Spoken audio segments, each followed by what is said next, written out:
Cluster news today और मैं हूं आपके साथ मानवी ठाकुर। शुरुआत करते हैं आज की खास खबरों से। सिर्फ वोट नहीं बल्कि रोजगार, ओवैसी ने की बिहार एसआईआर को चुनाव आयोग की आलोचना। जहां ऑल इंडिया मजलिस इत्तेहादुल मुस्लिमीन के प्रमुख असदुद्दीन ओवैसी ने सोमवार को चेतावनी दी कि अगर चुनाव आयोग पर्याप्त समय और सुरक्षा उपायों के बिना मतदाता सूची में अपनी स्पेशल इंटेंसिव रिवीजन यानी एसआईआर को आगे बढ़ाता है तो बिहार में लाखों लोग अपनी नागरिकता और आजीविका खो सकते हैं। प्रक्रिया को जल्दबाजी और अव्यवहारिक बताते हुए ओवैसी ने कहा कि 15 से 20% की त्रुटि दर भी राज्य चुनाव से पहले हाशिए पर पड़े समुदाय के लिए विनाशकारी परिणाम हो सकती है। दिल्ली के ईसीआई कार्यालय का दौरा करने के बाद बोलते हुए ओवैसी ने कहा, अगर लिस्ट से 15 से 20% लोग भी छूट जाते हैं तो वो अपनी नागरिकता खो देंगे। हम एसआईआर के खिलाफ नहीं है, लेकिन समय दिया जाना चाहिए।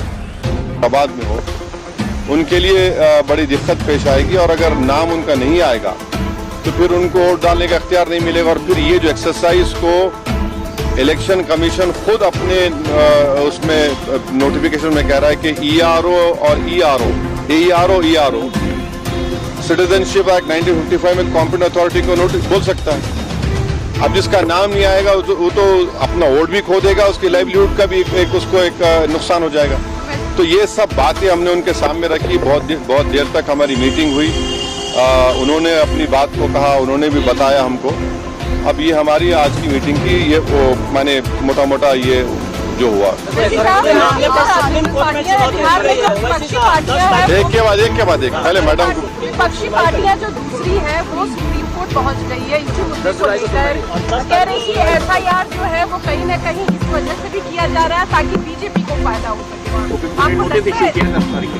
अब हमारी पार्टी में भी हम बैठ के बात करेंगे और इस पर क्या फैसला लेंगे, मगर हमारा एक ही है कि आप इतने कम टाइम में एक्सरसाइज कैसे कर पाएंगे।